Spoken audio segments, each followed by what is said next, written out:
मैं दोबारा आप लोगों के सामने हाजिर हुआ हूं क्योंकि मुझे बहुत सारे लोगों ने कहा कि पहले वाले लाइव के अंदर कुछ ऑडियो डिफ़िकल्टीज थी।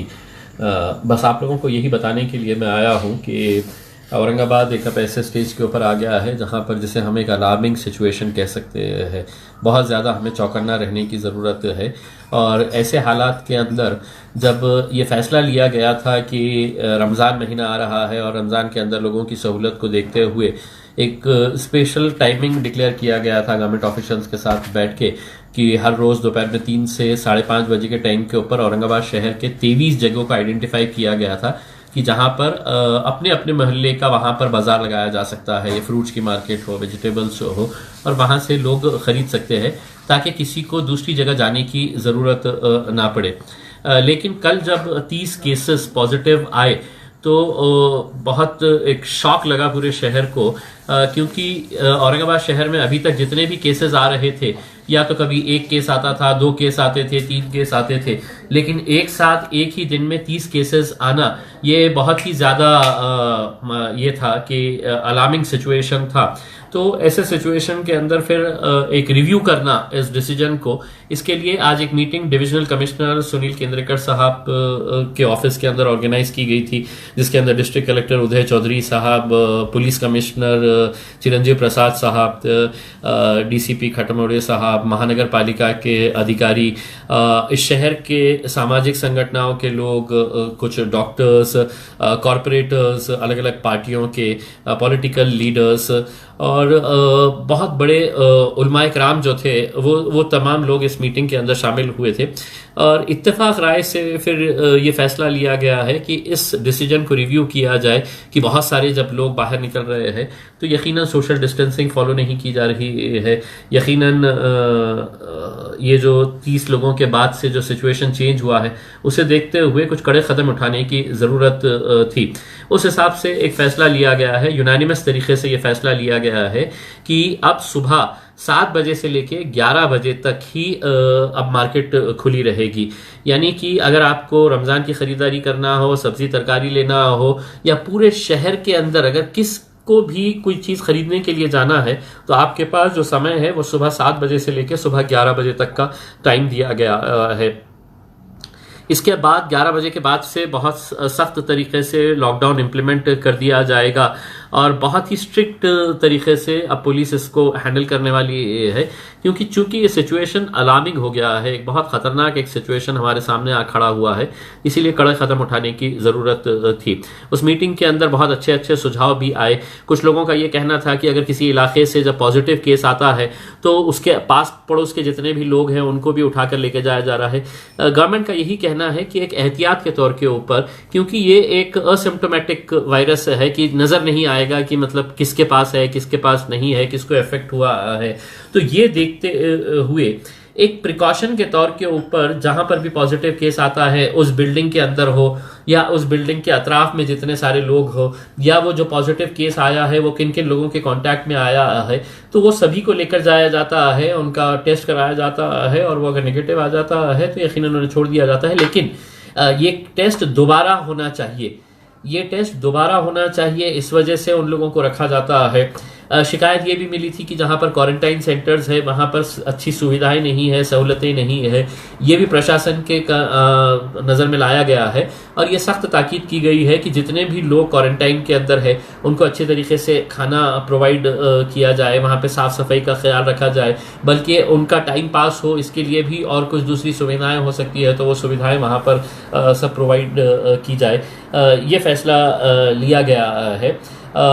ये भी कहा गया है कि लोगों को काउंसलिंग करने की ज़रूरत है और ऐसे सूरत के अंदर हमने ये सुझाव दिया है कि उलमाए किराम अगर अपने मोहल्लों के अंदर लाउड स्पीकर लेकर अगर जाए और लोगों को बताए कि ये कैसी महामारी है कि जिसकी वजह से हम सबको बहुत ज़्यादा एहतियात बरतने की ज़रूरत है, दीनी एतबार से और दुनियावी एतबार से, दोनों तरीके से, तो यकीनन लोगों के ऊपर इसका असर होगा। क्योंकि एक पैनिक की सिचुएशन है, लोगों को लगता है कि अब ये वायरस मेरे को चढ़ गया है, मैं पॉजिटिव हो गया हूँ तो अब मैं बिल्कुल ख़त्म हो जाऊँ। जैसा जो नूर कॉलोनी का इंसिडेंट है, वहाँ पर जब वो लेडी को आया तो वहाँ के लोगों का ये कहना था कि ये महिला जो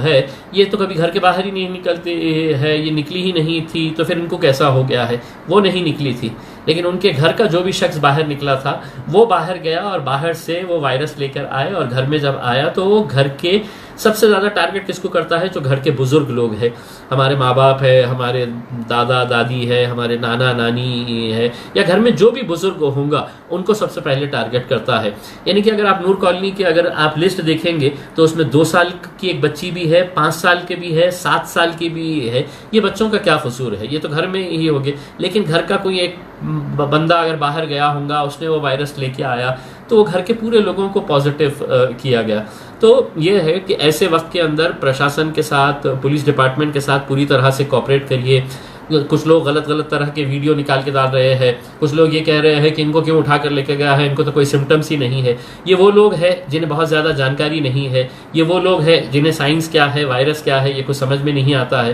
लेकिन वो यही समझ रहे हैं कि भाई इनको तो कुछ है ही नहीं, तो इनको क्यों लेकर गया है। अब सवाल यही है कि ये वायरस चूँकि किस में है किस में नहीं है, ये जब तक आपका स्वैब टेस्ट नहीं लिया जाएगा तब तक आइडेंटिफाई करना बड़ा मुश्किल है। अब जहाँ जहाँ पर भी जो पॉजिटिव एरियाज जो आए हुए हैं, जैसा नूर कॉलोनी का हो गया है, आसिफिया कॉलोनी का है, खिलारख का एरिया है, तो वहाँ पर ये निर्णय लिया गया है कि वहीं पर ही मेडिकल की एक टीम पूरी वहाँ पर बैठेंगी और जितने भी लोग हैं सभी के स्वैब टेस्ट लिए जाएंगे। यानी कि स्वैब टेस्ट का मतलब ये है कि एक गले में आपके एक ये डाला जाएगा और आपके थूक का मायना लिया जाता है, बड़ा सिंपल सा है, लेकिन उससे ये तय हो जाता है कि किसको वायरस है। तो मैं लोगों से अपील करूंगा कि ज़्यादा से ज़्यादा उसमें आए लोगों ने अपने आप का टेस्ट कराए, क्योंकि जाने अनजाने में ये वायरस आप भी कैरी कर सकते हैं, और आप जब कैरी करेंगे तो आपके घर वालों को कितना ख़तरा होगा ये आप अच्छी तरह से जानते हैं। तो ये कुछ अहम फैसले लिए गए हैं। मुझे मालूम है कड़े फैसले हैं, बल्कि उस मीटिंग के अंदर तो किसी ने ये सुझाव दिया था कि 4 घंटे भी क्यों, 2 घंटे ही होना चाहिए, लेकिन इस मुबारक रमज़ान के महीने के अंदर लोगों की दिक्कतें होगी। इसे देखते हुए शुरुआत के दिनों में लोगों को यकीनन तो उस तकलीफ़ों का सामना करना पड़ेगा, लेकिन ये तकलीफ़ हम सबको सहना है। ऐसा नहीं है कि मेरे लिए मार्केट अलग खुली रहेंगी और आपके लिए बंद रहेगी, या किसी के लिए खुली किसी के लिए बंद। पूरे शहर के लिए ये डिसीजन लिया गया है, क्योंकि पूरे शहर का इसके लिए फ़ायदा होगा। दिक्कतें यकीनन आने वाली है, लेकिन जैसा वहाँ पर डिविजनल कमिश्नर ने कहा है कि किसी की भी जान से बढ़कर नहीं है। अगर कोई दुकानदार ये कहेगा कि साहब मेरे कारोबार का कैसा होगा, मैंने तो इतना सारा फल लेके आ गया हूँ, सब्जी लेके आया हूँ, उसका कैसा होगा, ठीक है आपको थोड़ा सा नुकसान सहना पड़ेगा, लेकिन आपकी और इस शहर में रहने वाले लोगों की जान से बढ़कर नहीं है। हमने प्रशासन को यही कहा है, जो गरीब बस्तियां हैं जहां पर टोटली सील डाउन कर दिया गया है, वहां पे खाने का इंतज़ाम किया जाए। पानी क्या बहुत बड़ा मसला है कि कई कई इलाकों के अंदर 6-6, 7-7 दिन के बाद पानी आ रहा है। तो प्रशासन ने ये आदेश दिया है महानगर पालिका को कि हर इलाके में कम से कम 3 दिनों के बाद पानी आया जाए, इसका प्रबंध किया जाए। तो ये पानी की समस्या है, उसको भी निपटने के लिए किया गया है। मैं तमाम NGOs का शुक्रिया अदा करता हूँ जो इस मौके के ऊपर बहुत अच्छा काम कर रहे हैं, लेकिन मैं चाहूँगा कि जो इलाके हैं जहाँ पर टोटली सील डाउन कर दिया गया है वहाँ पर ज़्यादा तवज्जो देने की ज़रूरत है। हम सब मिलेंगे, हम सब मिलकर लड़ेंगे, और यकीनन अगर हम सब मिलकर अपनी अपनी जिम्मेदारियों को निभाएंगे तो यकीनन हम औरंगाबाद से कोरोना वायरस को भगा सकते हैं। अगर आप और मैं हम सब मिलकर अपनी अपनी जिम्मेदारियों को समझ ले कि नहीं, मैं अपने आप को, अपने घर वालों को प्रोटेक्ट करके रखूंगा, तो पूरा शहर प्रोटेक्टेड रहेगा, और तब जाकर हम बहुत जल्द औरंगाबाद शहर को इस लॉकडाउन से बाहर निकालेंगे। वरना अगर यूं ही अगर बाहर फिरते रहे, घूमते रहे, मार्केटों में टहलते रहे, तो ये लॉकडाउन कब खत्म होगा ना मुझे पता है ना आपको पता है। इसीलिए मैं तमाम औरंगाबाद की जनता से यह अनुरोध करूंगा कि 7 से 11 के बाद आप कोई भी सड़क के ऊपर नज़र ना आए, और अगर ऐसा आप करते हैं तो कोरोना वायरस से ये जंग हम यकीनन जीतेंगे। बहुत बहुत शुक्रिया।